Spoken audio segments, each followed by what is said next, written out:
Emperor Jordak of the Vilar Empire ruled with a calculated cruelty that struck fear into every corner of known space. His empire spanned a constellation of conquered worlds, populated by species that lived only at his mercy. Jordak saw himself not as a mere ruler, but as a divine force, wielding power over the weak with cold precision. To him, humans were the weakest of all, primitive, soft, unworthy of the stars. They were a stain on his perfect empire, a species he deemed so inconsequential that they didn't even deserve to exist. Jordak's hatred for humanity was no secret. When the Galactic Council, an alliance of interstellar powers striving to maintain peace, warned him to let the humans live in neutrality, he laughed. He found their caution insulting. Why should he fear a species still fumbling with rudimentary technologies and primitive instincts? Jordak's vision was a galaxy purged of weakness, and in his eyes, humanity embodied the very concept. The Council's plea was met with cold dismissal. The humans are pests, he had proclaimed to his advisors, his eyes gleaming with disdain. They do not deserve the stars.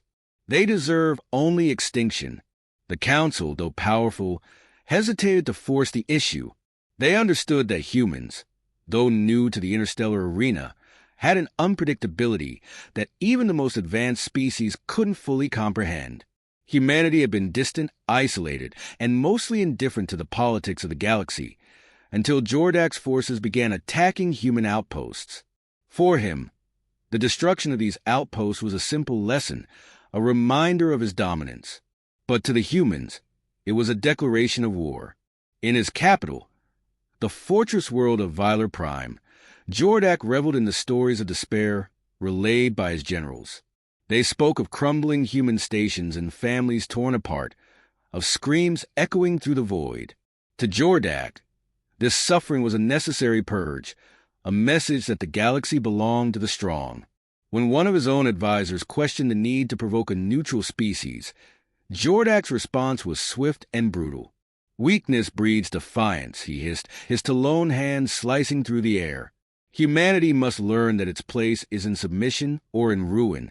For all his intelligence, Jordak failed to see the growing shadows on the edges of his empire. He ignored the whispers from his spies that the humans were rallying, that they were no longer content to hide on the sidelines. He dismissed the warnings from his own generals, who claimed that Earth had formed alliances, shared technologies, and cultivated soldiers who could rival even his best. In his arrogance, Jordak believed humanity incapable of true resistance. They were ants before a god, and he was certain that no swarm could topple him. One fateful day, the Galactic Council, in a last attempt to broker peace, sent a delegation to Jordak's throne. They urged him to reconsider his actions, warning him that humanity was preparing to respond with force. Jordak listened, a thin smile spreading across his face as the council emissary spoke. "Do you mean to frighten me with the threat of human retaliation?" he sneered, leaning forward in his throne of blackened steel and crystalline armor. His voice echoed through the chamber, a dangerous, mocking tone. "Humans are insects. Let them come. Their worlds will burn as offerings to my empire." The council representatives left, defeated and alarmed.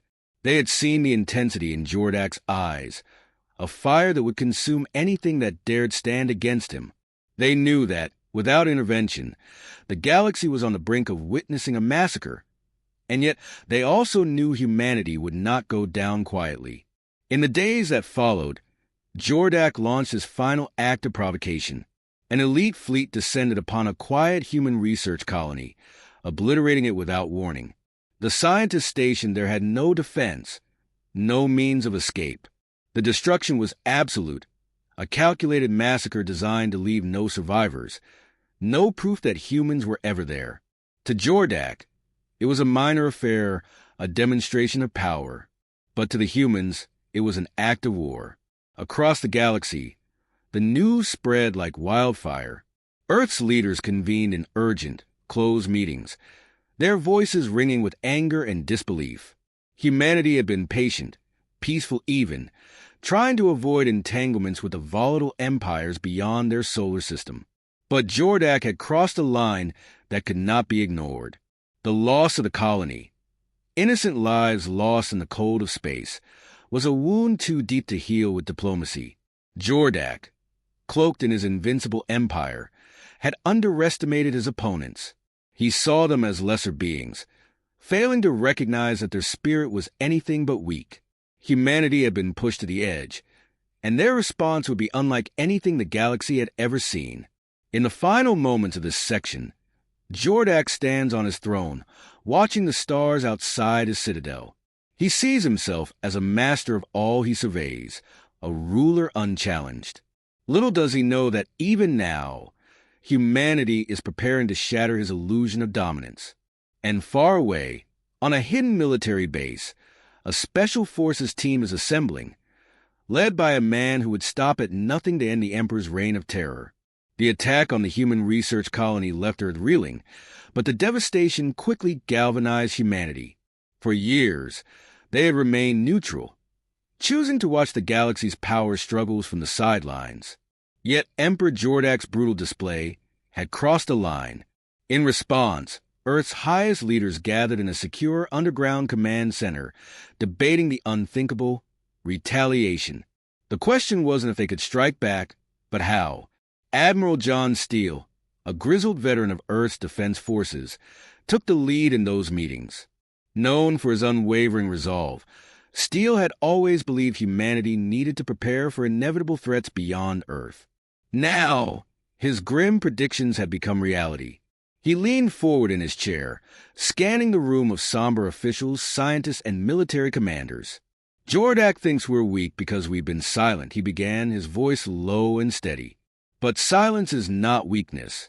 If he wants a show of strength, then we will give him one he'll never forget. Beside him sat General Aaron Graves, an unyielding man with a mind sharpened by years of tactical training. He nodded in agreement, his gaze hard as iron. We can't just hit him. We have to strike where it hurts most, to make him feel the cost of underestimating us. The plan took shape rapidly. Humanity would assemble an elite task force to infiltrate Jordak's fortress on Vilar Prime and take the Emperor down. Only the best would be chosen. Soldiers hardened by rigorous training in countless battles, those with loyalty and grit unbreakable by fear. This mission required precision, ruthlessness, and a leader as relentless as the task itself. Enter Captain Rourke.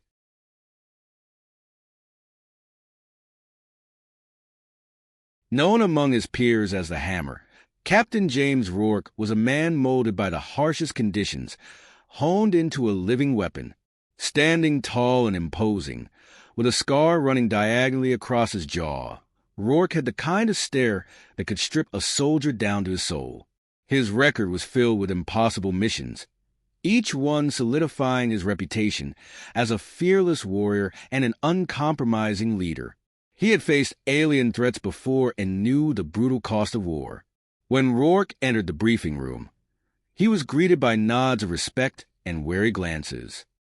He looked to Admiral Steele, who outlined the details of the mission with crisp efficiency. You're to lead a covert squadron of our finest soldiers to Vilar Prime. Your objective is simple: infiltrate Jordak's fortress, capture or eliminate him. Make sure he never threatens humanity again. Rourke's lips twisted into a grim smile. Sounds like Jordak's about to learn the hard way. Each member of the team was handpicked for their unique skills, each one trained to face the unknown and emerge victorious. There was Corporal Hayes, a weapons expert whose deadpan humor often hid his genius with firearms. Lieutenant Cole, a seasoned combat medic capable of saving lives under the worst conditions. And Sergeant Ortiz, the demolition specialist known for his relentless focus and steady nerves. Together, they formed the Defiant Brigade, an elite squad created for missions no one else dared to undertake. As Rourke briefed his team, his voice held the steely assurance of a man who knew his path. Listen up, he said, his tone commanding attention. Jordak thinks he's untouchable. He's wrong. This isn't just about survival. This is about showing the galaxy that humanity will not be pushed aside, that we will not stand idly by while tyrants slaughter our own. We are going to make him pay for every life he's taken, The squad members nodded, their expressions hardening with a shared purpose. They knew the risks. Vilar Prime was heavily fortified, with defenses that could incinerate entire fleets. The mission would demand everything they had and more. But the rage burning within each of them was greater than fear. Jordak's actions had made this personal, and nothing short of victory would satisfy them. The next few days passed in a blur of preparation. Weapons were tested, armor inspected, tactics rehearsed. Each soldier moved with an intense focus, understanding the weight of the mission they were about to undertake. Rourke oversaw every detail, ensuring his team was ready for the harsh conditions and brutal combat they would face. In his mind, he visualized the mission, anticipating every obstacle, every possible setback. He knew Jordak would not go down easily, but that only fueled his determination. On the eve of departure, Admiral Steele addressed the team one last time. His face was solemn, but his eyes held a spark of pride. "The galaxy may not see us as a threat," he said, "but after this, they will remember humanity. Bring Jordak down and show the galaxy what happens when you push us too far." Rourke met the Admiral's gaze with a nod of understanding, then turned to his squad. "Tomorrow, we step into the heart of Jordak's empire. We're not just fighting for revenge. We're fighting for everyone he's wronged, for every colony he's burned, for every family torn apart. We're humanity's last stand, and we will be its sharpest blade." As Rourke's words echoed through the room, a fierce energy settled over the team. They were ready, each man committed to the mission with a loyalty that ran deep. For Jordak, they were the silent storm, gathering strength before the inevitable strike. At dawn, with their ship cloaked and armed, the Defiant Brigade launched into the cold void of space. Ahead lay the dark, fortified planet of Vilar Prime, where a merciless emperor awaited his reckoning, oblivious to the relentless force hurtling his way. The darkness of Vilar Prime loomed as the Defiant Brigade descended into the planet's atmosphere, their ship's stealth tech masking them from the fortress's vigilant scanners. Cloaked in shadow, Captain Rourke led his team into the heart of Emperor Jordak's domain, a sprawling citadel of jagged black spires and walls bristling with alien weaponry. Every step was measured, every breath silent. They knew one misstep would alert the entire Vilar army to their presence. Inside the fortress, Rourke's team moved like ghosts through the alien halls, sleek armor blending with the dark, industrial architecture. They followed Rourke's hand signals, moving in formation, each man primed for action. The faint hum of alien machinery pulsed through the walls, casting an eerie green glow across their path. As they navigated deeper, Sergeant Ortiz placed small charges along structural choke points, ensuring they had an exit strategy if they managed to survive. Ahead, 2 Vilar guards patrolled a narrow corridor. Rourke signaled, and Corporal Hayes sprang into action, his movements swift and precise.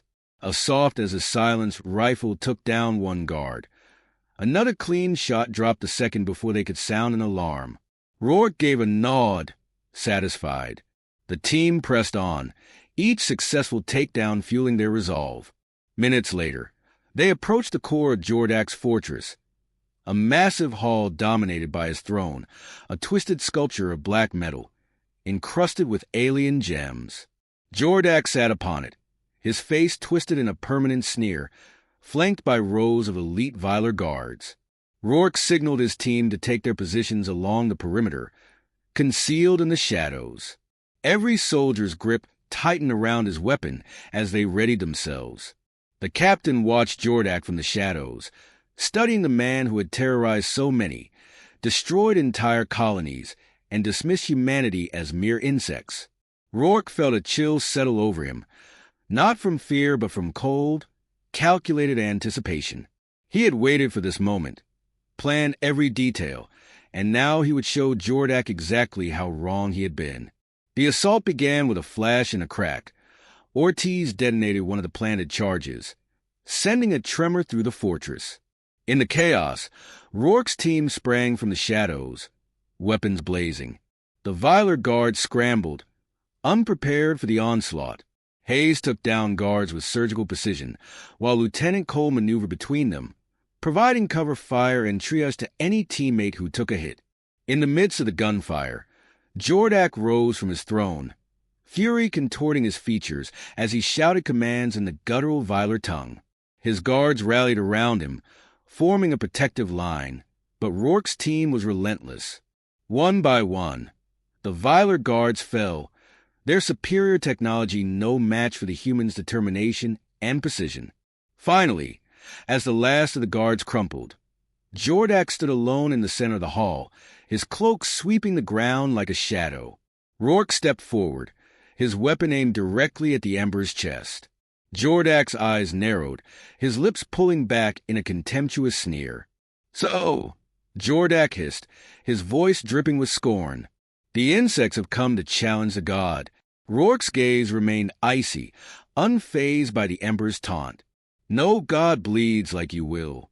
With a snarl, Jordak unleashed a surge of energy from a device embedded in his armor, casting a wave of searing light toward Rourke. Rourke rolled out of the way just in time, the heat of the blast singing his armor.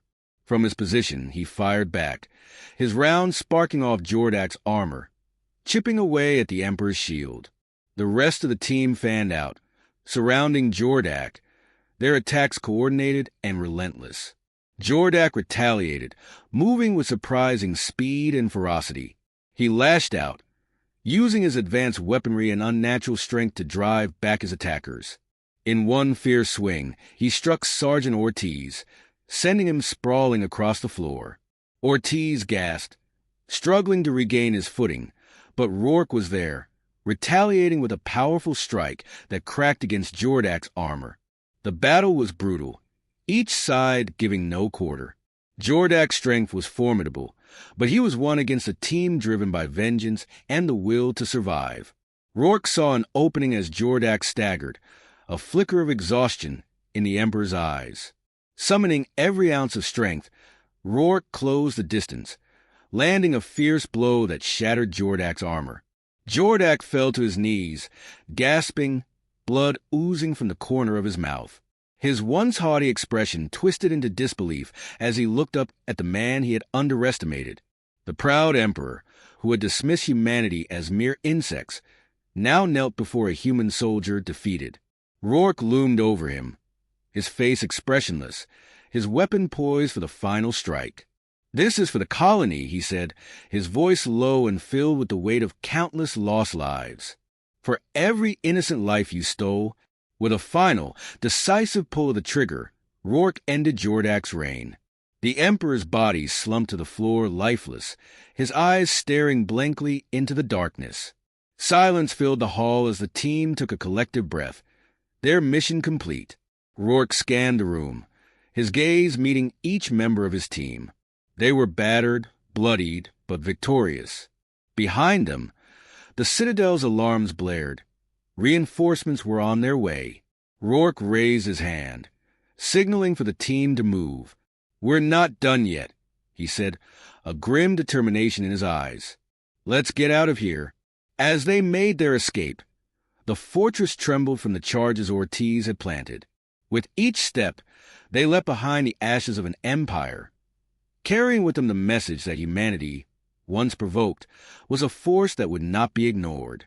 As the Defiant Brigade sprinted through the crumbling halls of Jordak's fortress, each explosion rocked the structure, sending shards of blackened stone and twisted metal cascading around them.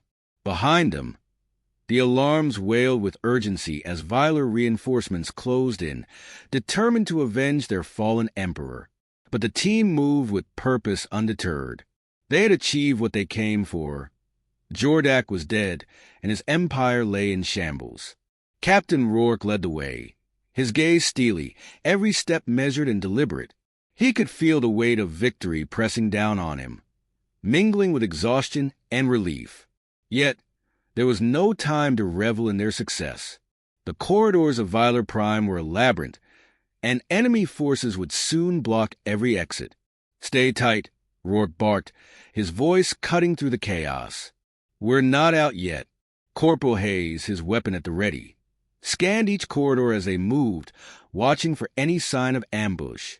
Beside him, Sergeant Ortiz checked his remaining explosives, preparing to deploy them as needed. "Only 2 charges left, Captain," Ortiz reported, breathing heavily. "Let's make them count." As they rounded a corner, a group of Viler guards appeared, their blasters aimed and ready. Rourke signaled to his team, and they sprang into action. Hayes fired off precise shots, taking down 2 guards before they could react, while Ortiz launched one of his remaining charges, causing the hallway to erupt in a wave of smoke and debris. The Viler soldiers were thrown back, giving the team a critical moment to press forward. Lieutenant Cole, their medic, moved alongside Rourke, his face strained but focused. He had tended to the team's wounds during brief pauses, patching up cuts and bruises, ensuring each member could keep moving. Now he glanced at Rourke, determination burning in his eyes. "Almost there, Captain," he said, his voice low but steady. They burst into the final corridor leading to the extraction point, but as they neared the exit, a final line of Viler elites emerged, blocking their path. These soldiers wore reinforced armor, their alien eyes gleaming with rage. Rourke's heart pounded as he sized them up. This was their last stand, the last barrier between them and freedom. "Give it everything you've got," Rourke shouted, his voice carrying the weight of their entire mission. The team surged forward, unleashing a torrent of fire. Hayes took the lead, his rifle blazing as he felled one Viler soldier after another with ruthless efficiency. Ortiz threw his last charge, the explosion scattering the elite soldiers, creating a narrow opening. But as they fought, Rourke sensed the toll it was taking. Each of his men was battered, drained from the relentless combat. Yet they pushed through, refusing to let exhaustion overtake them. Every one of them knew what this victory meant, what their sacrifice represented. With a final push, Rourke himself took down the last of the Viler guards, delivering a crushing blow that cleared their path. They stumbled through the exit, racing toward the extraction ship that awaited them. The ground shook beneath their feet as the fortress continued to collapse, Ortiz's charges detonating in a chain reaction that spread across the fortress. Once they reached the ship, Rourke ordered everyone inside, standing guard until the last of his team was on board. He cast one final look at Jordak's crumbling citadel, a once indomitable fortress now reduced to rubble. As he turned and climbed into the ship, the hatch sealed behind him, and they lifted off, ascending from the chaos below. Inside the cabin, the team slumped into their seats, exhaustion evident on every face. Rourke glanced at each man, pride swelling within him. They had come through the impossible and struck down a tyrant who had terrorized the galaxy. The weight of their accomplishments settled in, though none of them spoke. They didn't need words. Each of them understood the enormity of what they had achieved. As the ship left Viler Prime's atmosphere, they watched from the windows as the fortress continued to collapse, explosions rippling across its surface. The once proud citadel of Emperor Jordak crumbled into dust, taking with it the dark rain that had cast a shadow over countless worlds. Rourke finally broke the silence, his voice steady but filled with a deep sense of finality. "Today, we showed the galaxy what humanity is capable of. Jordak thought we were weak, that we would cower and let him destroy us." He paused, letting his words sink in. "But we proved him wrong. We proved that humanity won't be bullied, won't be broken." The team nodded, a solemn acknowledgement of their shared victory. Each man felt a renewed sense of purpose, a belief that they were not just soldiers, but symbols of resilience and defiance. They had struck a blow not only for humanity, but for every species that had suffered under Jordak's rule.